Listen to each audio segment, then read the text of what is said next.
Hello again, it's lesson 25 of the workbook in A Course in Miracles. Good to see you back here.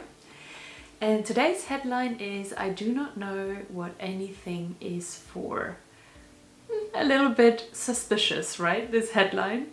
But there is just so much goodness in the text, so I want to concentrate a little bit more on that because there are just so many insights and aha moments and teachings in this text of lesson 25 that I, don't want to skip that. It's the most important part, I think, of today's video.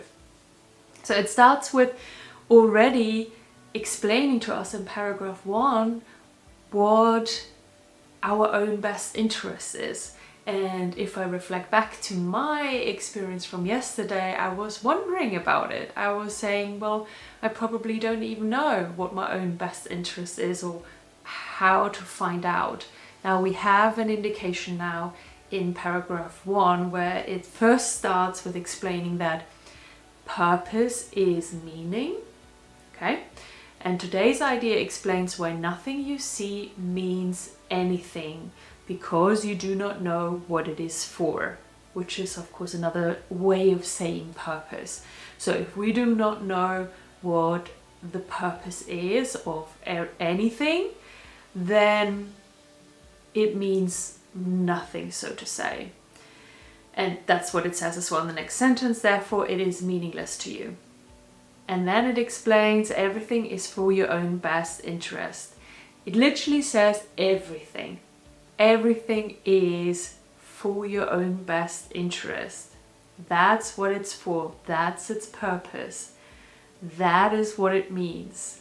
It's like, wow, that's a huge revelation. I don't think I've fully grasped it yet. It's very new, of course. It's spoken out in lesson 25. So I still have to reflect a little bit more on what that means.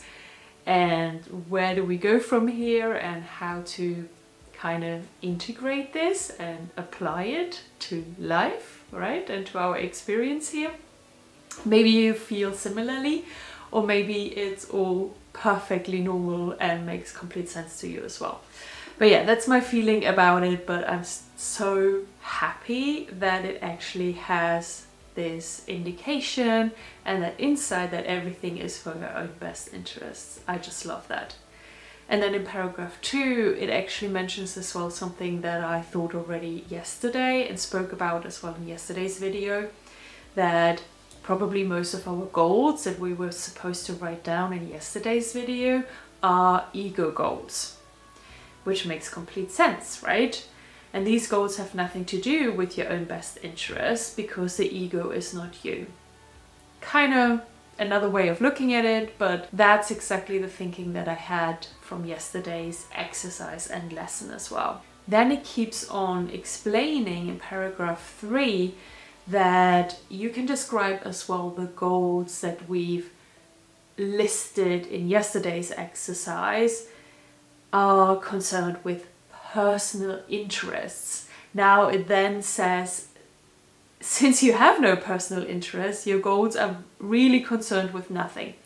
That is one sentence that of course is again something new to me and that I don't fully understand yet. So since you have no personal interests, which means we apparently have, in the true form that we are, in the true being that we are, we have no personal interests. It's like, oh, okay, that's news to me. That's a huge revelation.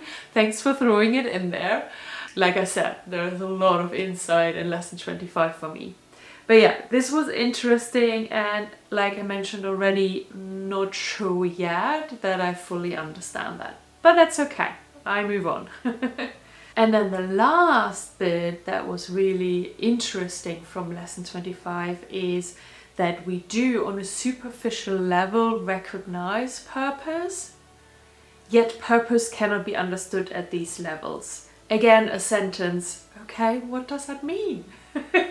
It's like we we understand a wrong way of purpose, I guess. So if we, in today's exercise, of course, we look around at things and we say the sentence, I do not know what this chair is for. I do not know what this sofa is for.